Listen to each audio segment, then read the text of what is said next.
Good morning, everybody. We are live for Tuesday, April 8th. And in this episode, I'm going to go through each NFC team one by one, talking about how I think they are currently going to look at using their first round pick. Going to compare that to the odds that are available at now multiple sports books, see what's out there in terms of any bets that are still available, what's a good price, what's a bad price. Got a lot of conviction with a handful of these. Some of these teams also very hard to predict. So team by team, we'll go through each of these and get you up to date with everything that you need to know. Coming up later this week, tomorrow and Thursday, I'll be going through the player over-under position markets, which have now hit the board. We'll go player by player and split those up between the 2 days. And then on Friday, I'll go through the positional total markets. That's total offensive linemen, total wide receivers, total quarterbacks, things like that. Those are now becoming pretty standard availability across a number of sports books. So we'll go through those, tally up a lot of different drafts, see what we get to in terms of numbers and how those look compared to the prices available. So those shows will air live on YouTube, 8 a.m. Pacific, 11 a.m. Eastern time on the RAS Picks YouTube channel right here. If you're watching on YouTube, they'll be uploaded to the podcast shortly after as well on Apple or Spotify. If you're in the chat for this show, you can drop your questions as we go through team by team, keep you up to date with everything you need to know. Before getting to the NFC East, want to tell everybody about oddslogic.com. You can use RAS for a free 7-day trial, live odds comparison for more than 35 different sports books, live injury alerts, live team alerts. It's been fantastic to use for the last 6 or 7 months. Works on desktop and mobile, and you're getting the same functionality, the same speed, the same feeds as other products, which charge 5 to 6 times more per month. So I encourage everybody to go over to oddslogic.com and use RAS for a free 7-day trial to see just how great of a product it is when comparing to others in the space. Also want to talk about footballbetters.com, the free email newsletter. Sent out 6 different editions in March, already a couple out in April. There'll be plenty more going out leading up to the draft. So if you want to keep up with everything going on around the NFL and around the draft, footballbetters.com, free email newsletter sign up for anybody who is interested. Start with the NFC East. There is a couple different directions that all of these teams can go. But one of them, which I think is a little bit more concrete than the other, is right where we're starting with the Dallas Cowboys. And so the current price for Dallas to draft a wide receiver is plus 160. I think that is a number that is still absolutely worth betting. Yesterday, they had a visit with McMillan. There's been a lot of ties and speculations that they may be looking at Golden as well. And so there's a couple different options that the Cowboys can go at number 12. In press conferences that we've seen from ownership, from the GM, from the new coach Schottenheimer, one that stood out specifically to me from a quote was that he's looking for a game changer when picking 12th. I know that's very vague, but why I think that's important is because he went on to clarify in the second part of that quote, saying that the draft has proven that you can find a lot of depth at running back in the later rounds. And I think early on in the speculation of where the Cowboys might go and what the Cowboys might try to do, there was a lot of hype that I saw about running back. And I don't necessarily think that that is even an option now when you think about how, whether it's the Raiders or the Bears at 6 or 10 with Genty, and then perhaps even an overpay as well coming up for Hampton, which is speculated by some for the Bears. We'll talk about that in a second. I think it's the Cowboys looking at a wide receiver in the first round. So plus 160 to take a wide receiver is something that I have bet and something that I would still look at betting. Washington, to me, is at the moment best player available. Lots of ties to them in terms of looking at pass rushers. But now there's also some talk in the last couple of days about really pushing to get a replacement for St. Juste, who they lost, I think, surprisingly in the free agency window. So now there's a little bit of hole at cornerback as well that they have to go and try fill. But I just haven't been able to find much from Peters, who's quite secretive about what he wants to do with the draft. I remember watching a lot of pressers last year when he switched over and he's like, it's my goal to keep everything quiet. Haven't really heard anything substantial from Quinn either. A lot of mocks tend to be a little bit split, but the consensus is that the Commanders are looking at defense. Right now, defensive line and edge is the favorite at plus 165, but it's not something that I could really tie to anything concrete to have much confidence in looking at or betting. I do think cornerback at plus 425 might draw some interest if any of these calls the last few days for the Commanders looking at cornerback do have any substance to them. We'll find out about that more, and we'll talk about this again next Tuesday in an NFC update to see if anything has changed in that. But I really don't have much here for Washington. I think it's best player available for them when it comes up. Philadelphia, this seems like a plug and play almost every single year. Defensive line edge is even money. I have a hard time trying to see what other direction they might go with the last pick in the first round of the draft. You lose Milton Williams, you lose Josh Sweat at the linebacker position. And so there's going to be a necessity to try sort of bolster the pass rush, which took a pretty big hit in the free agency window. But I think at that spot specifically, it stands out more with better options at the defensive line position rather than at linebacker as well. And that's why we're seeing the price on linebackers so long at 15 to 1. The Eagles do this so well with the defensive line. They've done it so well over the last couple of years. I just would be surprised if they make a big effort to go elsewhere. And so at 32, it's tough to kind of project what is going to be available and what's going to be left. And so this price at even money is not something that I'd be running to bet. But when you look at the depth at the position in the draft, as well as how some of these final 8 to 10 picks in a lot of the popular and influential mocks play out, it does seem like there's going to be more of a choice at D-line than some of these other positions. But it's tough to get a lot of confidence without anything, again, sort of like concrete that you can lean on this far down in the draft. It just gets very difficult to project. But everything right now pointing the defensive line or edge rusher for the Eagles, and that even money price, I think, is pretty fair at the moment. New York Giants with their pick right now, Abdul Carter minus 200. That has changed quite a bit in the last about 48 hours since the Travis Hunter news took on more steam. We saw yesterday following the live stream that there was more Hunter news that came out. Alert services picked it up. That got sent out. Everything went off the board for about an hour, and now it's up to Travis Hunter minus 270 going number 2. Abdul Carter number 2 to Cleveland is now plus 185. And then for the Giants, he's now out to minus 200. Travis Hunter to plus 190. Sanders 5 to 1. There's been talk about Sanders to New York. Obviously, that's been a popular rumor for the last couple of weeks. He had a comment on it recently, and he was asked about what he thought about Jameis Winston being signed and then Russell Wilson being signed. He says he kind of almost conceded that it's not necessarily an option for him to go that direction anymore. I've saw Brendan Donahue over at Sharp Football, who's been a pretty sharp mock drafter the last few years, one of the better ones. He had the Giants still getting Sanders, but in a trade back later in the first round. I don't know after signing Russ and Jameis if the Giants are going to go with their top pick here and use him this early in the first round on a quarterback. And I think about what Carter would look like on that defensive line next to Burns, Thibodeau, and Lawrence. That could very quickly be a top 3 defensive line in the league, which is something that the Giants defense could obviously lean on and really take another step forward after improving quite a bit at that position in that group last year. So Carter at 200 is not something that I would bet, but it does make a lot of sense for why they would be looking that direction. Birdie says, I'm thinking Washington may be in the running back market. I think there's value there, to be honest. So the current price for running backs for Washington is at 10 to 1 at DK. At FanDuel, it's slightly longer.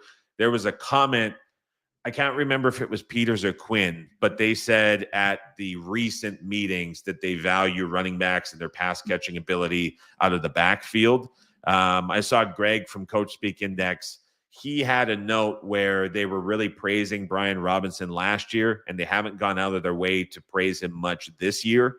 And so when you're thinking, Birdie, about the running back market, I guess you could put some ties there. I wonder where Washington is picking, who might be an option if we're thinking about the first round pick. I don't know if you've seen somebody or have any ties there, but you could, I guess, certainly try and make that connection and weave things together just based on what was said. I just don't know past Genty and Hampton if there's another running back who's going to go that early. It might be a bit of a reach for them in that side, but I could make that connection if there was a third back that made sense for them to take in the first round. Let's jump over to the NFC North. Start off with the Chicago Bears. Lots of talk about Genty at running back. We're seeing the Bears price right now for running back plus 160 be the favorite in the market. I've seen mocks with Hampton going as high as 10 here for Chicago. As I talked about yesterday, do think Genty ends up with Las Vegas and he goes at 6. Hampton seems like a great prospect, but the general consensus that I'm reading is that it would be an overpay at number 10 for Chicago to go and do that. With that said, I see offensive linemen at plus 275. I don't know if it would be crazy for them to keep building on the offensive line. Obviously made a big splash in free agency, center, left guard, right guard. You had Jones and Wright, who graded well last year for PFF at left and right tackle. I don't know if it's crazy for them to keep building offensive line, and at plus 275, it might be worth a look. It's not something that I have bet yet, but I just feel like if Genty goes at 6, I don't know if the Bears are going to overpay here for Hampton.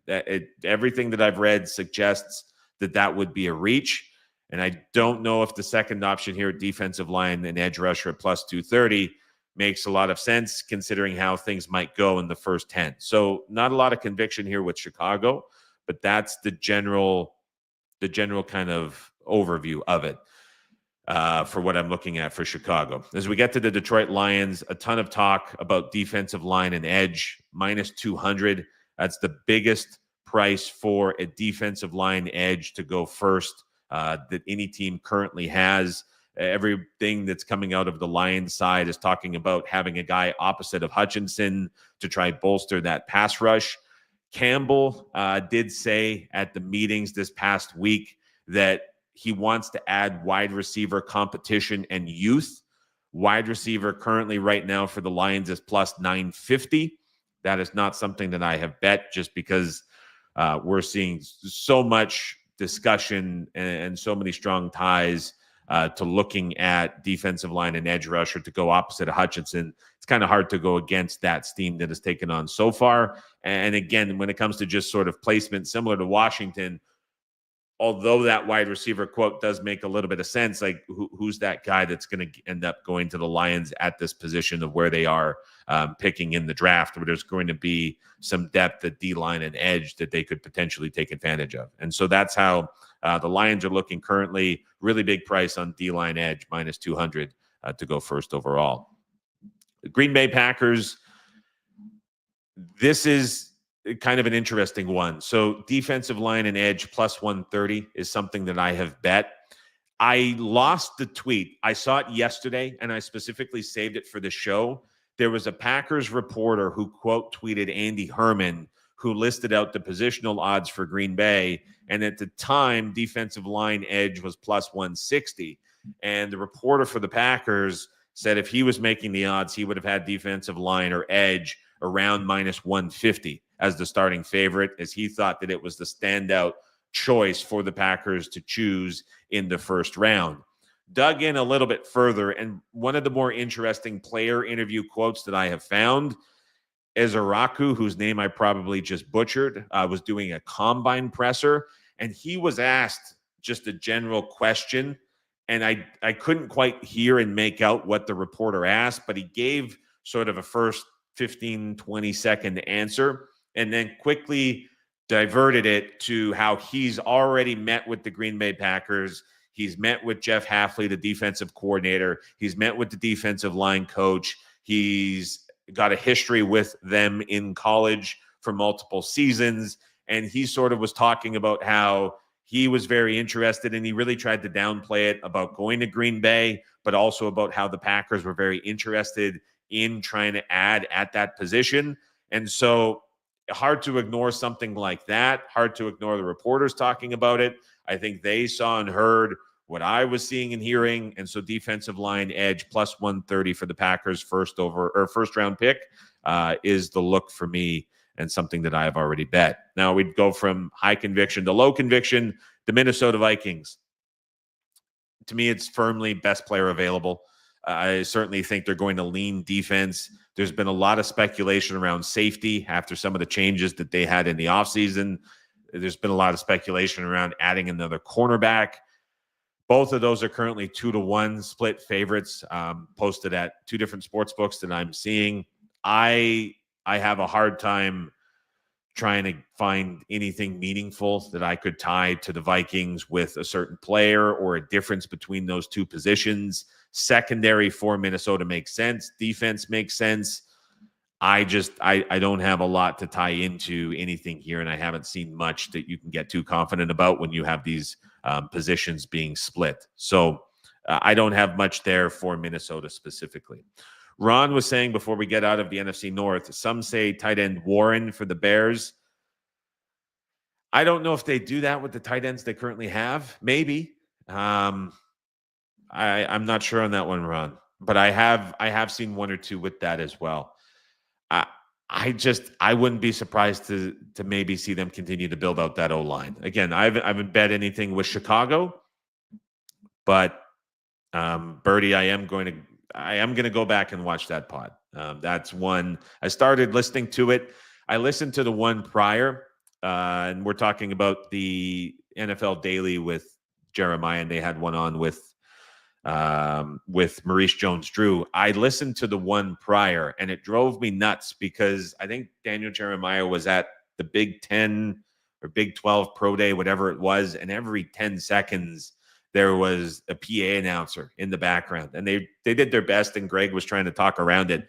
And I had it on in the truck, and I was like, it was driving me nuts trying to listen to it. And so I pumped it into Notebook LM, and I was trying to pull transcripts, and those were messy because it was still picking up the PA.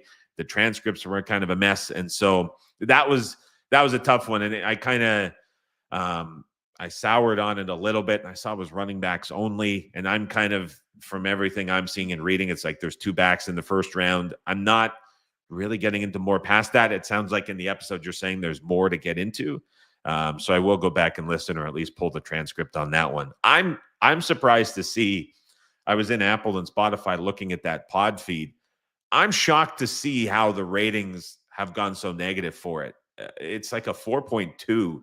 I think it's deserving of much higher than that. And I was surprised to see how low those were. So I don't know what you think of it, but let me know in the comments. Sounds like you said it was bad. It was a tough listen to get through for sure. Just not because of what was being said, but just because of the audio issues that came with where they were building. I'm going to go to the NFC South now on the banner. And these first two teams, Atlanta and Carolina, very much tied together, both picking early, and both have made it very clear what their intentions are. Start with Atlanta.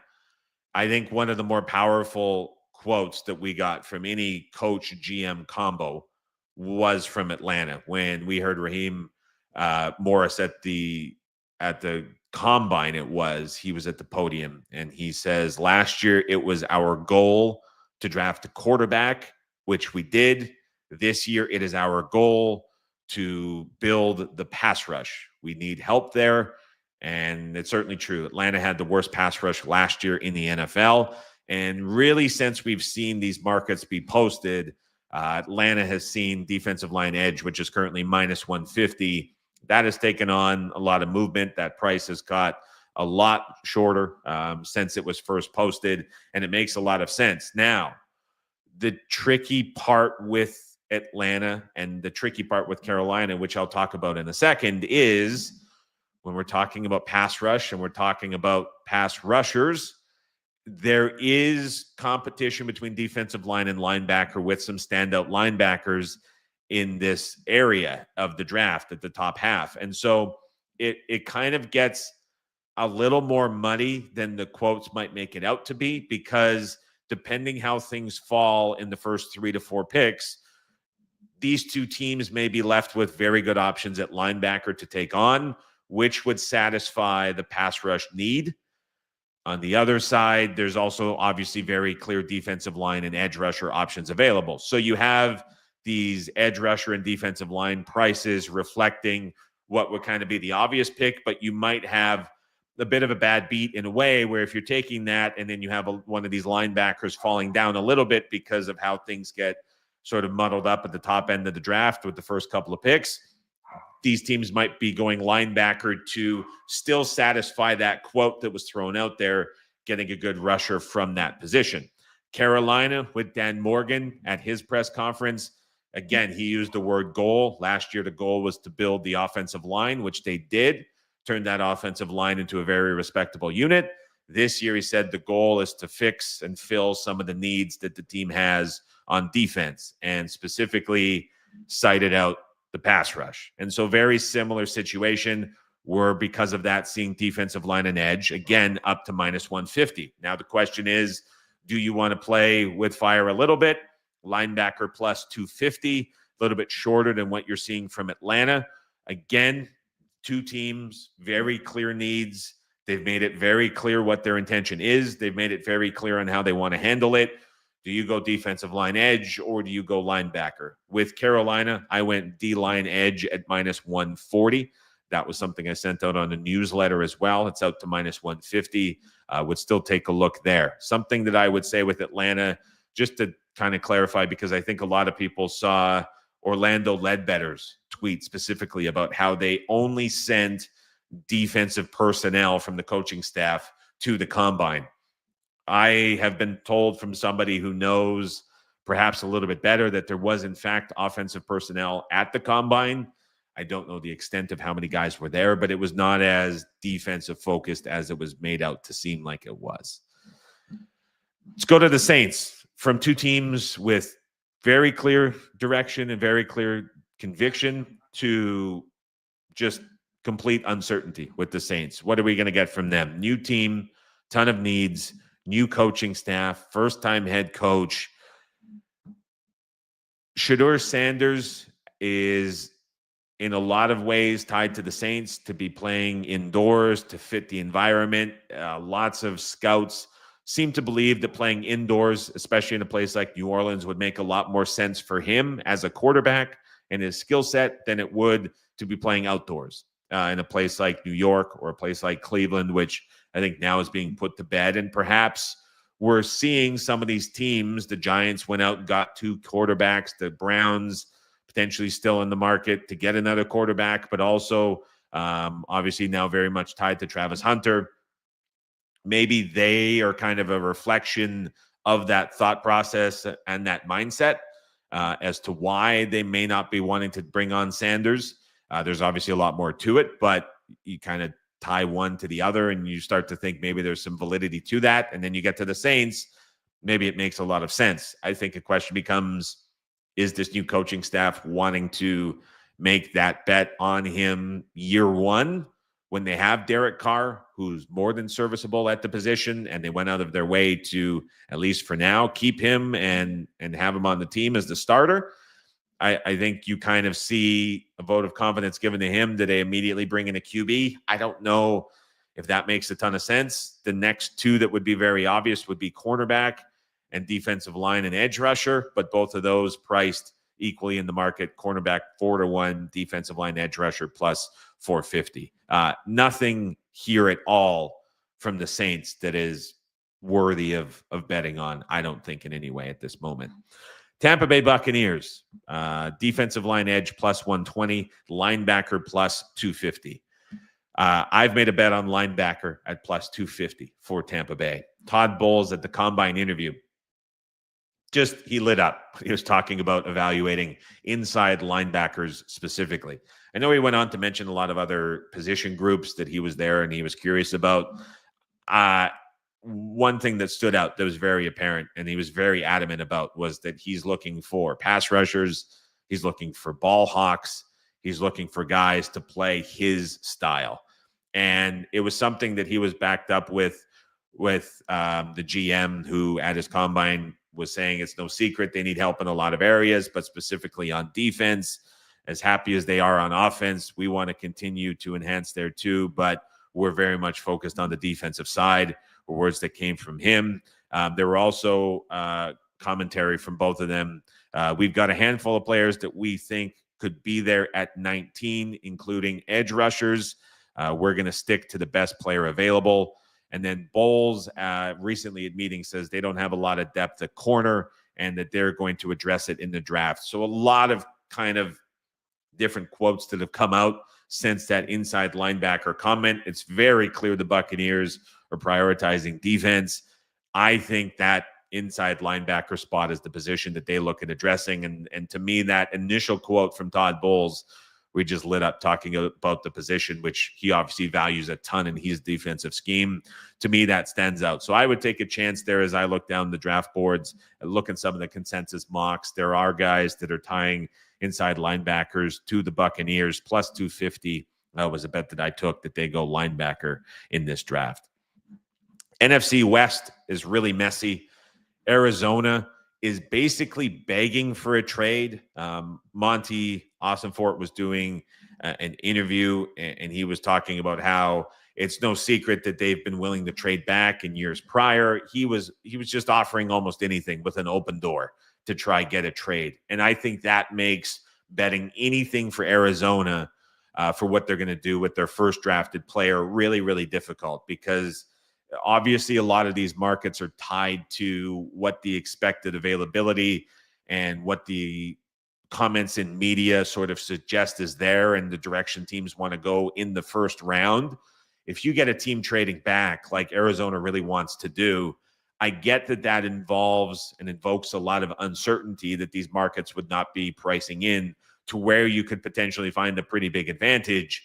But finding a potential trade partner for Arizona, trying to figure out where they might be trading back to, what pick they might be getting in return, and then trying to sort of realign all of that gets to be a really difficult exercise for me specifically. And so I don't know what that trade could possibly look like. I just know everything that I'm seeing and hearing from Arizona on all of these appearances and local media and pressers is just openly inviting a trade, which would give me reason to pause before doing anything. When talking about just the team in general, I still think they need help at pass rush. I know they added Sweat, which was a nice addition. And to me, this is a defense that's going to take a step forward. I still think they're a pass rusher away. And so I don't know where that necessarily comes from, but I see offensive linemen as the favorite in this market, and I don't necessarily agree with that. I think defensive line edge should be the favorite, but I don't know what they're going to do. Are they going to hold? They're going to stand pat where they're going to go. That makes it hard for me to do anything with Arizona, as well as get excited about anything. Another team that's really hard to get excited about is the LA Rams. Sean McVay and Les Snead do everything that they can to give away absolutely nothing anytime that they speak. They didn't go to the combine. The Rams typically do not. And so you don't have those media availability. There was like an office live stream where the questions answered were incredibly vague. The Rams just give away absolutely nothing when it comes to the draft. Jordan Rodriguez has not done any column speculating on the draft. She typically doesn't. From what I've seen in the past, she knows and has ties to the team that are better than any other reporter.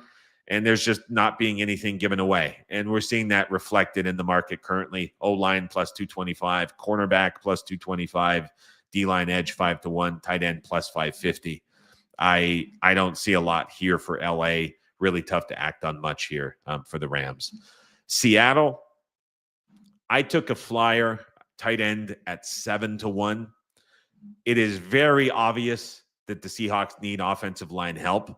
If a guy like Gray Zabel was around for the Seahawks when they're picking, I mean, that would make a ton of sense considering Kubiak's system, how Zabel could fit to help the interior offensive line, how he could match and fit into those outside zone schemes. There's some speculation that Zabel's going to go before the Seahawks pick. And so offensive line is the favorite for Seattle at even money. I get it. The offensive line for Seattle is a mess.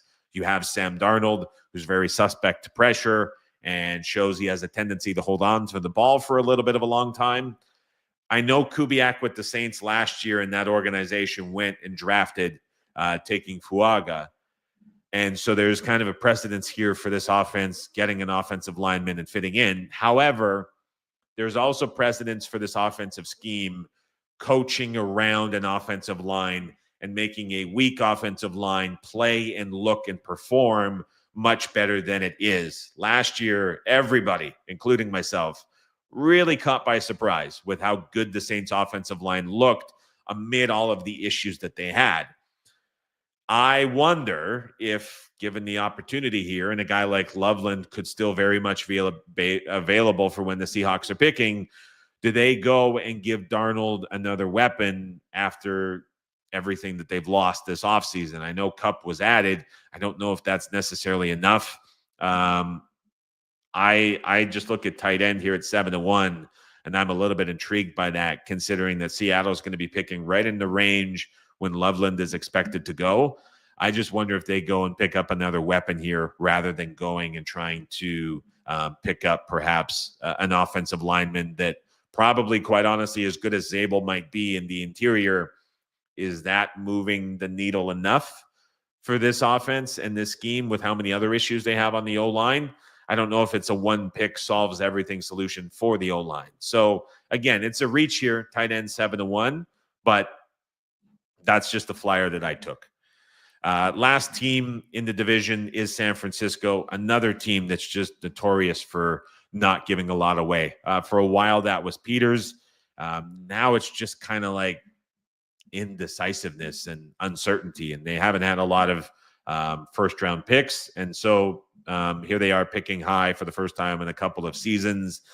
And all the speculation is that they're going to go and build the offensive line. But again, it's just like the Kubiak system. When you get the Shanahan system, this is a offensive system that makes offensive lines look a lot better than it is. And so I know from a team needs breakdown perspective, it's like, well, they need help at the offensive line spot. It's just you tend to get so much more out of these old linemen in these Shanahan Kubiak style systems that I wonder if it's as big of a priority this high up to end up using a pick. Cornerback at plus 270, I think makes a little bit more sense than offensive line at 2-1. I think those prices should be flipped. There's ties to Barron here for San Francisco. They obviously lost Ward in the offseason. You have Robert Salah coming in as the new defensive coordinator, who definitely needs some help in the secondary. I think that becomes more of a priority and more of an option as we get closer to draft time, as does defensive line. But as we just talked about, just before San Francisco goes, you have Carolina, you have Atlanta, you obviously have teams a little bit higher than that, all with these defensive line edge rusher needs. Not a lot of those teams above really tied to corners in many ways. And so you probably, if you're San Francisco, if the draft falls as it's looking, have a little bit better of an option at corner with that high pick than you might have at defensive line. Now, personally, this is not something that I would necessarily bet on, but could you imagine if this is a 49ers offense that is really serious about beating man coverage, which was their biggest issue last year on offense, and that's been a problem since the Kansas City Super Bowl? Could you imagine if the 49ers, who are trying to get out of these certain looks, play less 21, play more 12, rely on more heavier personnel, but not necessarily with extra backs in the backfield, but more up front. If San Francisco goes Tyler Warren and he ends up being there for them because maybe the Bears pass on him or the Jets choose to go O-line rather than tight end for another year where that hype is the same, and you have the 49ers lining up with Kittle, who's a great blocking tight end and very physical, Warren, who shares a lot of the same traits with McCaffrey in the backfield.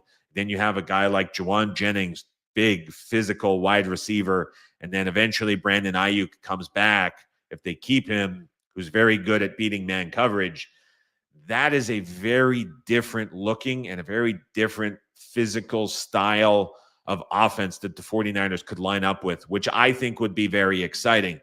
I don't know how realistic it is, but boy, if Warren's available and you're looking at tight end 14-1 and you think that the Bears go O-line and the Jets dodge him and he slides a little bit, I don't know if the 49ers are going to be able to pass up on making that a reality, where they could probably get some of this defensive depth accounted for later on in the draft. And so selfishly, as someone who has Kyle Shanahan Coach of the Year futures, I hope that happens, but I don't know how realistic it's going to be. So that's how I look at the 49ers. I think cornerback at plus 270 would be the look here. We've got some good comments coming in.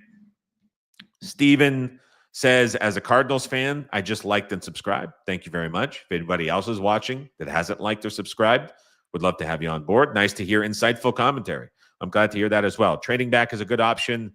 I'm not go pass rusher. They're inviting a trade more than anybody, Steven, from what I've seen. And so I think that could be realistic.